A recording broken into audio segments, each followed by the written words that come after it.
right, welcome everyone to another exciting episode of CRE Exchange. I'm Cole Perry, your host and senior market analyst here at Altus Group, a leading provider of asset and fund intelligence. I'm joined by Omar El-Tarai, our U.S. Director of Research.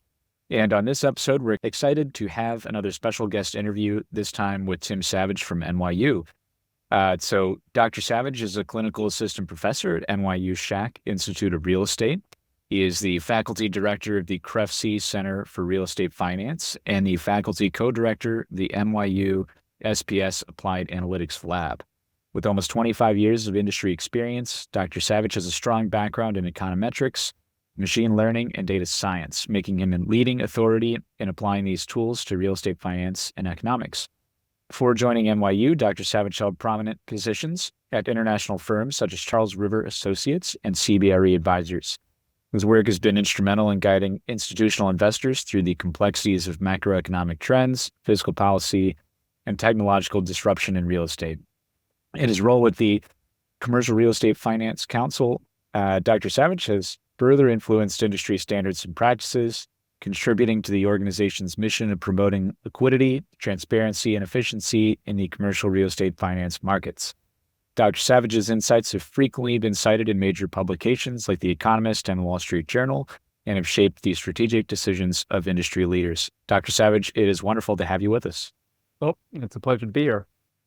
And Omar, I'll kick it off to you to get us started. Well, fantastic.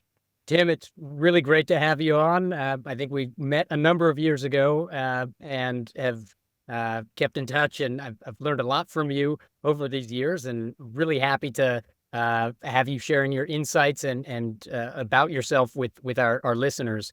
To kick it off, can you tell us a little bit about your background, how you went from commercial real estate investment research and ultimately how you have ended up at NYU Schack? Sure. So I got my PhD in 1999 from the University of North Carolina at Chapel Hill with a concentration in econometrics and, oddly, microeconomics, the study of small markets, and went into consulting, began teaching after doing a lot of consulting, began teaching as an adjunct. That's something called the NYU Center for Urban Science and Policy, or CUSP. And I sort of walked into the classroom for the first time in a while, and I thought, I said to the students, what do you want to learn here? What do you want me to teach? So here's the syllabus, but the last two classes are up to you. Do you want to learn about Bayesian econometrics, or do you want to learn about nonlinear statistics? I mean, what do you find interesting? And they all voted Bayesian. And I said, well, good choice. And then I honestly just got a call from a recruiter, or a LinkedIn message from a recruiter saying, hey, there's this thing in Boston called CBRE Econometric Advisors. It's the old Torta Wheaton Research Group. Is that something that you would be interested in leading? And I thought, that actually could be, as a New Yorker at the time, I thought that could be really interesting, right? You can't live in New York and not live and breathe real estate all the time. So I trained up to Boston, did an interview that included the truly great Bill Wheaton, who remains a friend till this day. Sadly, by that point, Ray Torto had retired, and sadly, we lost him this year. And they made me the job offer. And I said, okay, well, I'll try to figure this thing out. And I went up and I quickly realized that the tech there wasn't very good. And as much as I love the folks at CBRE, it can be a little bureaucratic. So making requests to try to rebuild this organization sort of fell on deaf ears. And then the opportunity to come to Schack arose, and I thought, okay, I've never taught full time. And so I signed up and I was an unknown professor 5 years ago, and last year had over 230 students. So it's been a highly nonlinear path through real estate, but I've enjoyed it a great deal, and students still email me, and I just so enjoy the connectivity that I have with students that this nonlinear path has turned out to be very fun. That's fantastic. I love the description of bringing in the nonlinearity. I think that's something you're probably familiar with in your research by itself. But I think that I can hear the excitement that you have really in shaping the next generation of real estate practitioners and researchers. And I know that that you're ultimately shaping that next generation, whether it's through your real estate data analytics or your real estate finance courses. But I know that you're also involved with the NYU SPS Applied Analytics Lab. Can you speak about some of the work that you're doing at the lab? Yep. So again, just as the CREFC Center is meant to bridge the gap between the way people look at finance mathematically and how it's actually applied in practice, the Applied Analytics Lab is trying to bridge the gap between what is done academically and what we can essentially do industrially. I mean, it's still very early on, but my hope is to essentially create this neutral place where real estate data can live safely, be accessed by students, and we don't have to worry about some of the big juggernauts out there. We're really trying to prepare the next generation for what I think probabilistically is very likely, which is the role that data and analytics play in commercial real estate, because we are an industry. It's a new version of Torta Wheaton, and that's what the Applied Analytics Lab really is. That's fantastic. And so it's finding what's possible and the potential before it gets commercialized. Is that correct? Yeah. So the story is that Bill and Ray met on a corner somewhere in Boston, and they were both professors, and they said, "Hey, we have these great ideas." And the industry at that time, in roughly the early 1980s, was really primitive when it came to data.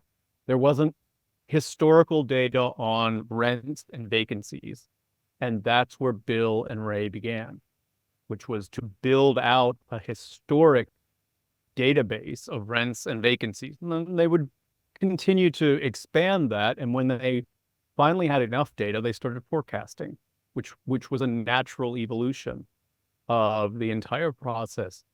And that's really what we're trying to do with the Applied Analytics Lab, to recognize that the next generation of analytics in real estate will involve big data, will involve a lot of alternative data sources to help us to think about things like retail development or multifamily development, using really interesting data sources that historically the industry has largely ignored, partially because we didn't know about them.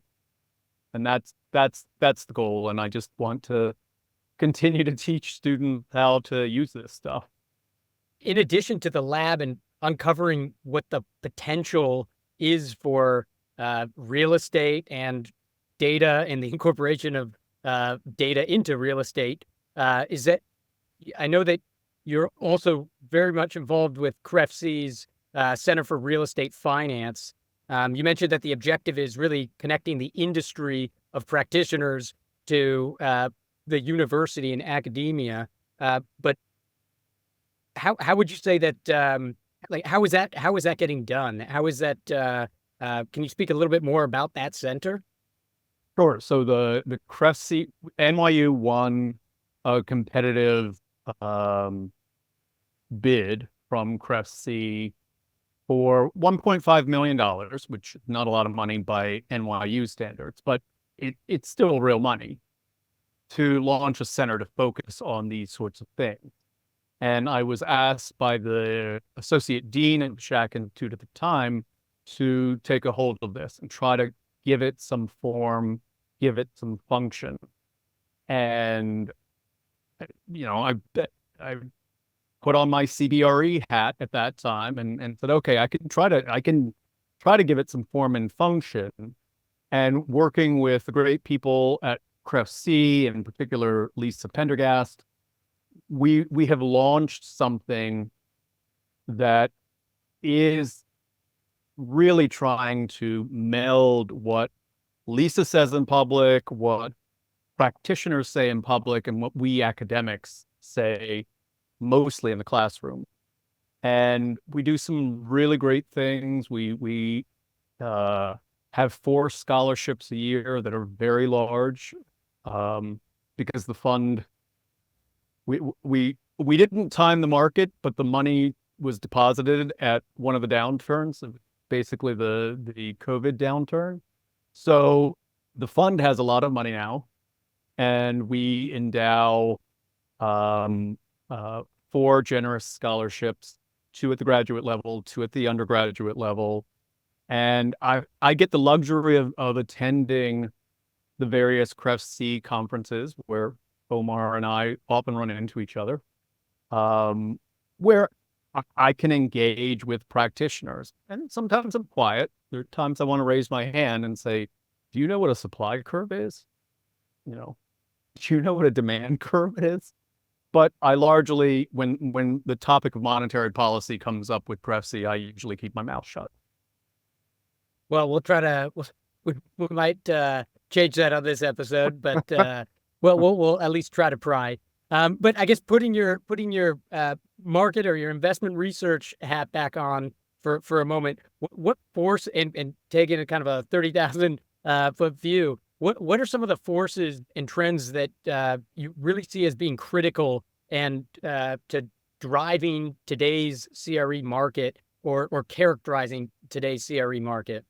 I think that we really underestimated how work from home would evolve during COVID, which is odd because there's some great research from a Stanford professor by the name of Nicholas Bloom, who had pointed to technological evolution in work patterns and the ability for us to begin to eliminate commute times.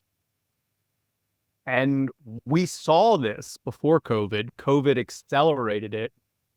And work from home is a big challenge for the industry currently. It impacts certainly office space, which is bifurcated tremendously.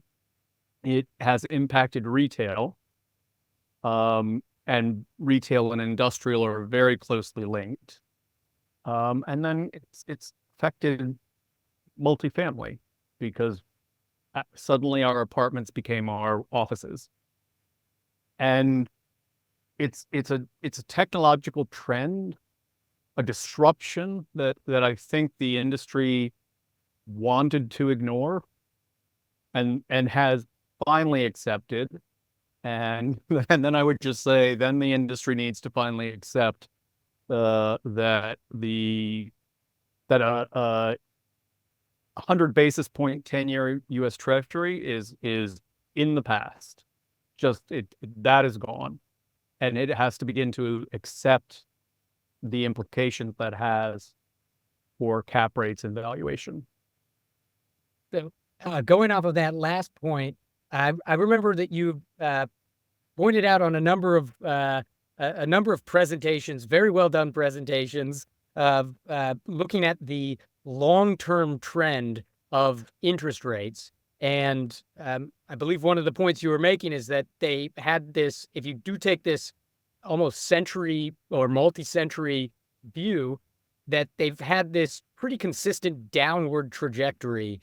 Do you think that is still, or do you still have that view, or has that view changed? And if so, how? It's changed a little bit. There's certainly, if you look at century of interest rate data, long dated interest rates have come in considerably, in part because we've eliminated the risk premium, and we don't go to war so much anymore, or we don't sail off the edge of the planet. So that risk premium has shrunk, but we're at this point now where we have to reflect on what an interest rate really is. When I teach it in finance, I say, oh, okay, an interest rate is the price of money. But I think more foundationally, it is the value of time. And when the 10-year U.S. Treasury is bumping in around 53 basis points, which was its nadir during COVID, that's essentially the market saying time has no value. And that, I think, is foundational to thinking about finance as it applies to real estate, because a four handle at the moment essentially says, given current economic conditions, inflation falling, still a robust job market, the value of time is higher. And that is what we've shrunk the risk premium, but now we're down to the basic idea of what an interest rate is, which is the value of time. And that's a really important way to think about this. Do you think that we're going to return to the world of, I think I've heard somebody refer to it as the world of threes, right? Where it's 3% GDP growth, 3% inflation, and you have kind of a three handle on treasuries. Do you think that world of threes is coming back? Or to your last point, is it that there might be a better world, or there might be a normalized world out there that is not so it's not looking like just threes? Yeah, so I would change that a little bit and say 2.5% nominal growth. We will get back to the Fed's target of 2% inflation. And if you think interest rate, the yield on the 10 handle is, or the 10-year U.S. Treasury is going back to 2 to 3%, you don't know who Jay Powell is. And you haven't listened to what he said. You haven't listened to what any of the prominent Federal Reserve regional presidents have said, which is to say, we have to normalize interest rates. This period since the global financial crisis is over, and we have to recognize that. And Jay Powell happily is not an economist; he's a lawyer, but he understands that an interest rate is the value of time. Now, bringing this to, so if we're looking at kind of, and I hate the term new normal, but if we're normalizing and going to something that historically looks a little bit more normal, but if you shorten the time window that you're observing since post GFC to COVID, maybe that was the abnormal time. Where would you say there's the most mispricing in commercial real estate? Whether that's a specific sector, maybe that's on like growth assumptions, maybe that's on overall values. But do you see any sort of mispricing or risk to commercial real estate that's currently present in the market? And nothing that other people haven't talked about, right? We talked about the bifurcation in office space, right? And in large markets like New York, I don't want to, localize this solely to New York, but in large markets like New York, we're oversupplied with Class B and Class C office space. Those values have to fall given technological change. And even within the A class, what we call the A class, we're seeing bifurcation. There are assets that are new and can command very high rents, and there are assets that are no more than 10 years old that are becoming obsolete more rapidly. So again, let me describe to you just briefly my walk into work. So take the ferry over the East River and I walk from 34th to 42nd. There's a lot of retail vacancy that seems to be falling, but you walk by many Class B, Class C office space that cannot possibly be performing and would be a challenge to convert profitably. Right? And then I always love to walk by one Vanderbilt on 42nd because it is truly a trophy asset. I obviously love to look down at the Empire State Building, love to look at the Chrysler Building, but you see one Vanderbilt of real trophy asset, and they are able to command very high rents because they're very tall and they have lots of amenities. So this bifurcation is a really important point. I make this point in class, and I emphasize it by pointing to another area in real estate, which is the sort of evolutionary bleeding edge of real estate, which is retail. And if you look at the evolution of retail from a dry goods store in 1880 to the overdevelopment of malls 20 years ago to e-commerce today, retail is the bleeding edge because folks in retail always understood their only function was to get goods from producers to consumers. And office folks always thought, well, we'll all, you sign a 10-year lease, you pay rent every month, and we'll talk to you in 9.5 years. And that was the office mentality pre-COVID, and they don't have that luxury anymore. Certainly not in B or C class. I like that, and I like that comparison to retail, particularly because it's retail being that point of transaction where the supply meets the demand. That makes a lot of sense to me. I've seen and heard multiple researchers make this comparison to retail, but they frame it in terms of like the demise, but that the point about how it works and why it fits together, and why it is that bleeding edge. I think that's this is the first time I've heard this, and I like that explanation. That makes a lot of sense. Especially e-commerce. So we did some research, or I conducted some research to think about the role of e-commerce in retail. And I started from a faulty premise, which was to assume that every dollar that moved from physical, in-the-store consumption to e-commerce would be 1-for-1. And that was wrong. We basically helped to show that the evolution of e-commerce actually is somewhat complementary to in-store commerce. It's not a 1-to-1 substitute. And I found that fascinating because I don't shop very much, so it's a bit of a black box to me. But it is interesting to think about retail as the bleeding edge. This is not, however, I think the same way we can think about Class B or Class C office space. This really is a substitution. Technology has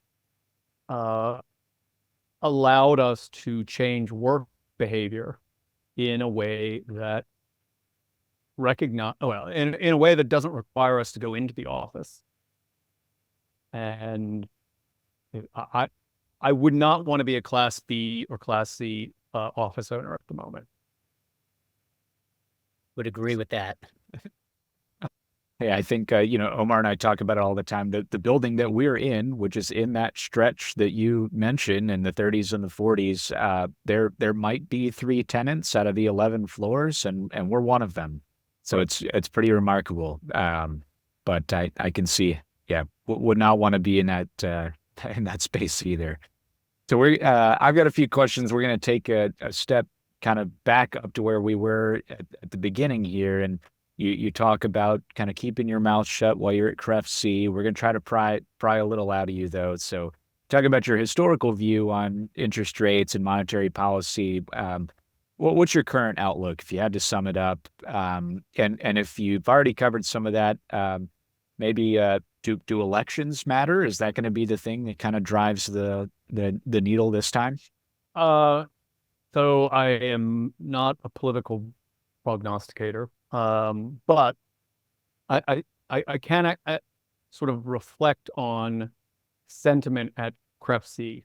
Right, CREFC has a very prominent January conference in Miami. Lovely to fly down there, get some warmth. They also have an early June conference. This year, the mood among the people speaking dramatically changed between January and June. January, it was, we're going to have 6, 7, 8 rate cuts this year. Jay Powell won't let us down. And the mood in June was, maybe we'll get 2 rate cuts. And it's when people get out over their skis on monetary policy when I really keep my mouth shut. They were out over their skis in January, trying to price in, essentially forcing the market to price in the idea of, 6 to 8 25 bip reduction to, how shall I say it? To finally recognizing that that's not going to happen. I probably shouldn't use the word capitulate, but they finally capitulated to recognizing that Jay Powell is not the guy they thought he was. As for the election, I don't know. That is technically the term is stochastic, right? It's essentially truly random, and I don't know. And I don't know whether that affects monetary policy or not. Fair enough. And, I attended both CREFC conferences as well. And I think you go to that January conference, it's Miami, the weather's nice, there's 3,000 people, there's parties. And now it's, you fast forward to June, it's 90 degrees, you're in Times Square, there's half the crowd. And so I think there's a little bit of a human element to it. But I think you're right. There was, I think you would have to admit there's been some capitulation. I definitely sense that from the vast majority of panels. And mind you, these are the same folks that were talking 6 months ago too. So I think that they're finally just realizing what's happened. You mentioned that, the market had possibly priced in a lot of rate cuts at the beginning of the year, but I guess I want to talk to some of those trends you're talking about. Do you see that the market has yet to price some things in? Are there some other kind of macro trends that maybe this could still be remote work, onshoring, nearshoring, perhaps like turmoil in the housing market, insurance? What are some things that you think the market hasn't priced in yet? Definitely insurance and climate change. So this past spring, I had my students write a market analysis of the Miami office market. And I've kind of had the same assignment in the finance class for several years. And students are finally recognizing that insurance, in terms of its expense or the lack of it, is a big impediment to some markets like Miami in a way that it is not quite to New York. And I think the importance of climate change is not being assessed properly in valuations, even in more frothy markets like Miami. Despite the fact that the stock is newer, it is Miami, so it's not cold in the winter, but it's boiling hot in the summer. Those are the sorts of trends that I think are becoming relevant to the industry. I just don't think the information along those lines is necessarily going to come from the brokerages. That was one, constraint that I always faced at CBRE. It was we were a sell side brokerage, and so the research had to have a little bit of a, light pitch to it, that it's always sunny. And I called the 2020 recession based solely on the yield curve in 2019. Just as I've now essentially said, and this is all published, that absent some absolutely stochastic or unforecastable shock, the U.S. economy continues to perform fairly well by historic measures, whether it's employment growth, or even frankly inflation, which has come in a great deal in the last year and a half. So you talk a little bit about the fact that I think a lot of people are trying to answer this insurance question and trying to address a lot of these climate change issues. I think you talk about CREFC. You can't stop step 10 feet without being approached by a new data model of some sort, somebody trying to pitch you something, and they're all advertising new data on the climate. But what's the biggest unanswered CRE question for you? What are you trying to better understand about the economy or CRE that you think some people aren't talking about? Certainly the impact of climate change on insurance is a major one. I wish that prices would adjust, and let me express it as a wish or a desire, right? The old difference between normative and positive economics. I wish prices would adjust more rapidly in real estate. Right? We've had the market capitulate on interest rates. I think the commercial real estate market needs to begin to capitulate on values. And then we can begin to figure things out. And as boring as it is, we get back to local policy. Dull issues like zoning and redevelopment, and whether you could actually, even if you could profitably convert some of these old buildings we walk by every day, could you rezone the area around Bryant Park? Could you basically reconstruct 11 West 42nd as a residential space? And that, I think, is a real challenge. And at times, we have an absence of bulldozers and wrecking balls in New York because we have a lot of excess space. And this is true. It's not just New York. It's New York, it's Chicago. It's every major city where real estate is concentrated. We simply have an oversupply. And the question comes down, can we convert this profitably?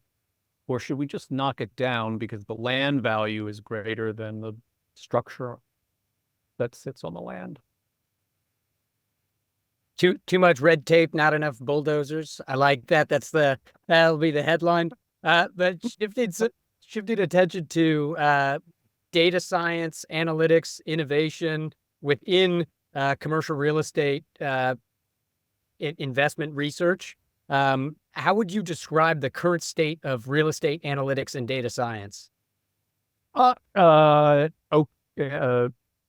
It's sort of okay and getting better. I think that, again, we may have gotten a little bit out over our skis in trying to deploy large language models, some of these very advanced techniques. when simple analytics can suffice. I mean, this is, as I say, I just reflect on the evolution of Torta Wheaton, of CBRE econometric advisors when I think about this. And they started out with a very simple principle, which was to come up with a regularized set of data and to deploy, having done that, to deploy relatively simple forecasting models. And I think that is something the industry should reflect on, in particular because the industry is becoming a little more fragmented. Back in the day, what Bill and Ray said was ironclad in the industry. Rents are going to rise, cap rates are going to fall, et cetera, et cetera, et cetera. The industry is now becoming more fragmented, so that everybody, all these large private equity firms now have data science shops, which I applaud. But the folks they are bringing in don't have, in my opinion, don't have the understanding of real estate to begin with. Because the analytics have to be driven by domain knowledge. Otherwise, it's useless. You're just exhausting computer power. It's why I find this rapid development of data centers so fascinating. And I gave an brief interview last week on the importance of power consumption with data centers. And for this reporter, I simply said, look, these algorithms, I don't want to get too technical with it, but I said, look, these algorithms need a lot of chips. Think about it like a Christmas tree. Old Christmas tree lights, if one bulb went out, then the rest of the bulbs went out. And that's what we call serial processing. And then we developed other ways, which is distributed processing. These newer algorithms consume a lot of power because we cannot distribute them. They're so sophisticated. Every little node needs to talk to each other. And that's generating a lot of demand for data centers, generating a lot of demand for energy. And oddly enough, that's actually a concern I have for real estate, is basic energy generation. It sounds odd, but it's a concern I have. And to dive into that, and just for clarifying, do you mean energy generation for the building itself, or? So energy generation itself, and then the distribution of that energy to all of these buildings. Because if you're building a data center, you assume the lights will always turn on. And that may not be true if we aren't able to increase energy generation or transform it in some way. Sounds like a pro-nuclear statement, but that might be another call. But I guess how this is going off of one of your last statements around real estate potentially taking or like leaping forward or applying more data science than and almost complicating the process before actually having the basics down.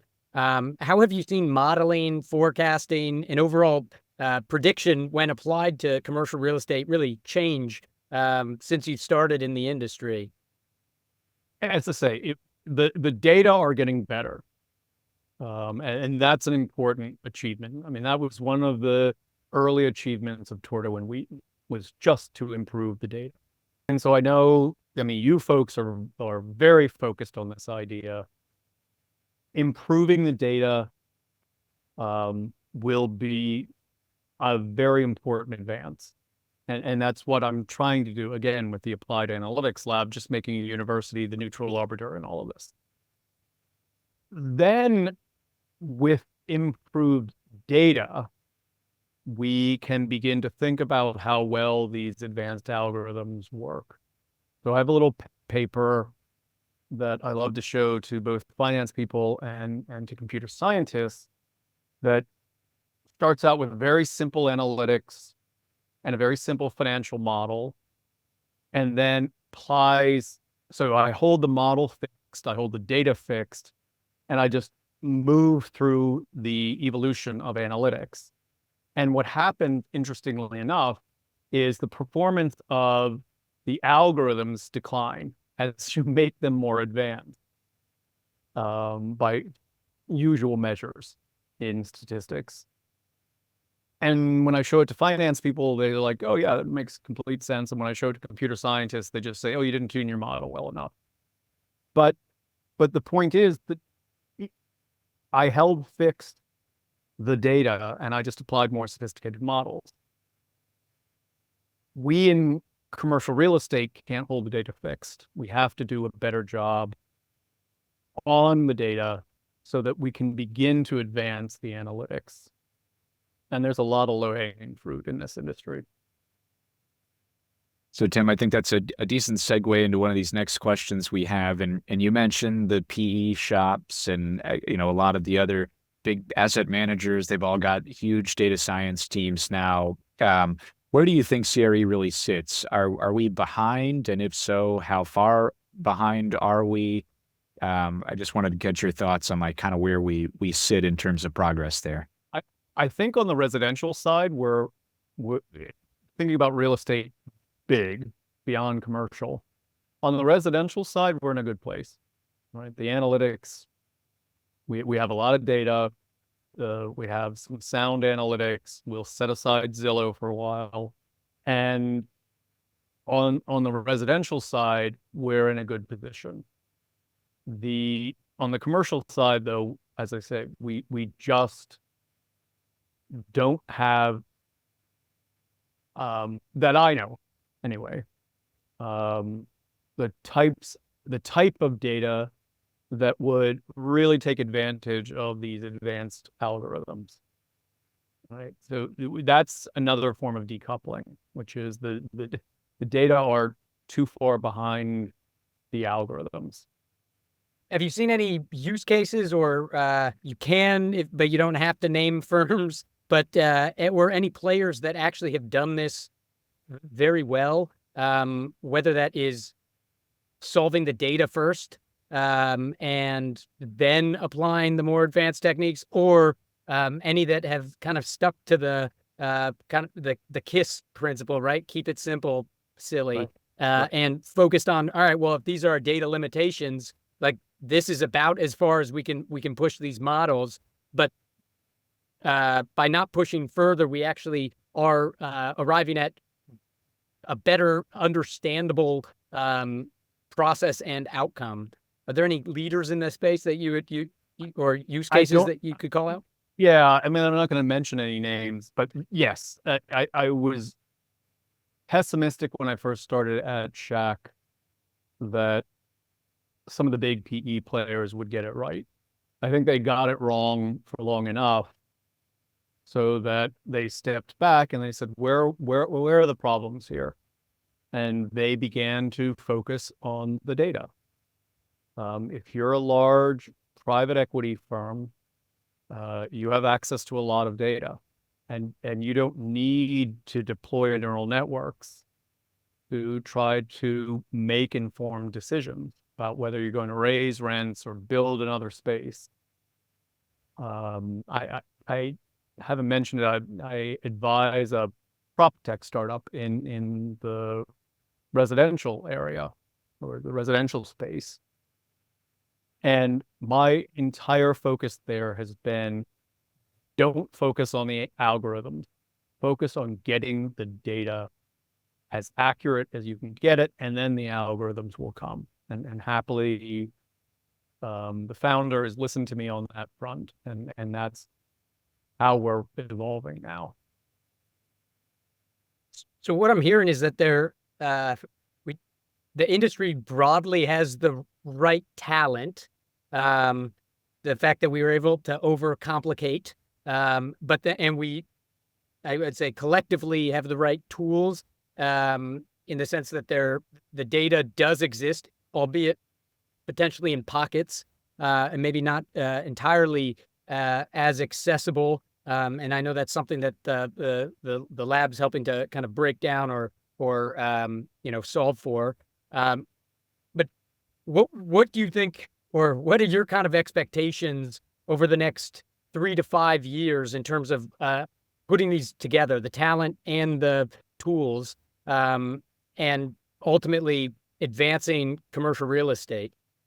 Well, I can talk about my vision for the Applied Analytics Lab, which I think is an answer to your question.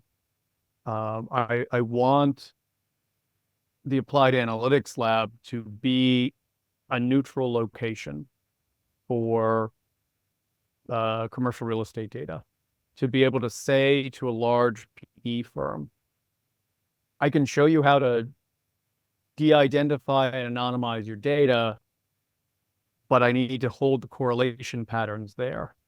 Because if we get rid of the correlation patterns, no algorithm is going to function.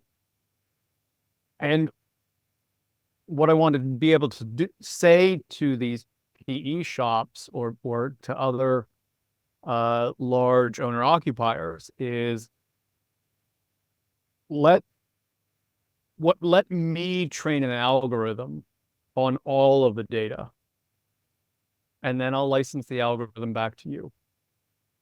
And the algorithm is more accurate because it's seen some larger universe of data, and it becomes more valuable to an individual entity, like a large private equity firm. And that is an attempt to go back to the old Torto-Wheaton model, which is what they used to do. And it makes a lot of sense given the fragmentation. And then, I can give lectures to their data scientists if they want me to come along and do it. But it's trying to find a better universe of data. We know from a statistical point of view that it is far better to observe precisely 20% of the universe than it is imprecisely to see the entire universe. And that's really, I think, my mission now with the Applied Analytics Lab and even with CREFC. I love that answer. And I think you'll probably understand where I'm going with these next few questions. But, you've been in the industry for a long time. I think you said since at least 99. And so 25 years, what do you think has changed the most about CRE research? This is the stuff that Omar and I do every day, but we probably have tools that you didn't even dream of when you got started. So what do you think has changed the most? Is this can be anything. I'm thinking different types of analysis, different types of data, tech. What do you think has been the biggest? Over my career, the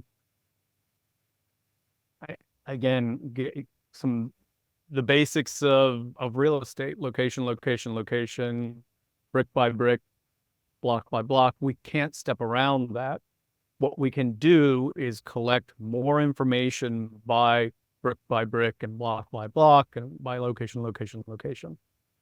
And with that enhanced data set, we can do more.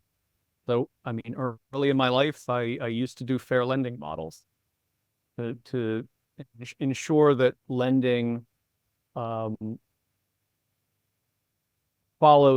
the laws that we have in this country. And I learned a great deal then, because that's when I began to work with banks who would then say, well, here is our lending information. And I remember well the first time I had my first trillion observation data set. That was a lot of fun. And that's where I think the CRE industry needs to catch up, right? Anytime you buy something in a store, that information is being recorded. So it needs to be more frequent. We can't live on a quarterly basis. It needs to be more accurate, and it needs to be more granular. So granularity, accuracy, and timeliness are things I talk about a lot when I teach data science to students. Or data quality concepts. And I would say accessibility. I would add that one. I think that's Yeah, that's a good one. Yep.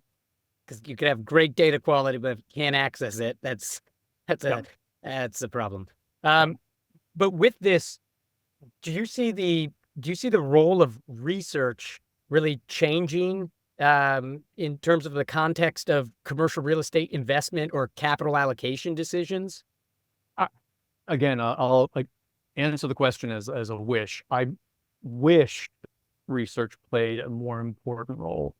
We did achieve some of that at CBRE, where we would issue a forecast. We'd have brokers criticize the forecast. I'd say, I'm happy to come to a meeting. And we brought CBRE research together with the brokerage community to try to close the deal. And when it worked so well. And I think that the importance and the role of research, even as a cost function within real estate, is important. Folks should try to do a better job of recording their return on investment to research. I think it's something they underappreciate, especially in the brokerage world. But I think it's foundational, and Torto and Wheaton proved that. So Tim, I think we're coming up on the end of our time here together, and one of the things that's really you've mentioned really drives you is shaping the next generation of CRE professionals. And so I want to ask you, we probably have a lot of listeners that are very early in their career in CRE, or so if you've gotten, just asking you now if you have recommendations for those folks who are early in their career. Maybe you can use this as some time to plug NYU Schack or the CREFC Center. But what would you offer up for those folks?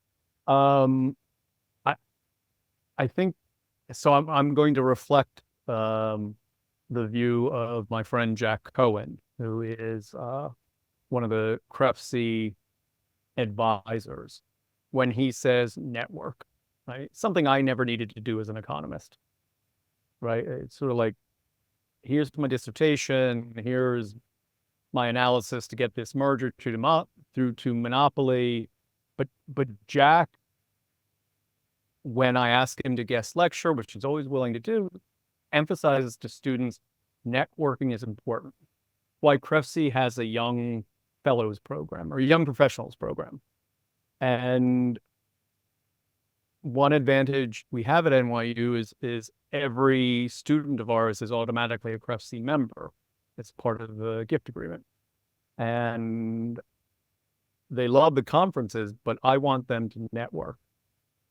I think, again, it sounds strange to come from an economist, but it is very important. This is, as much as I might not like it, this is still a relationship business, and developing early relationships is very important. And Jack Cohen has taught me that.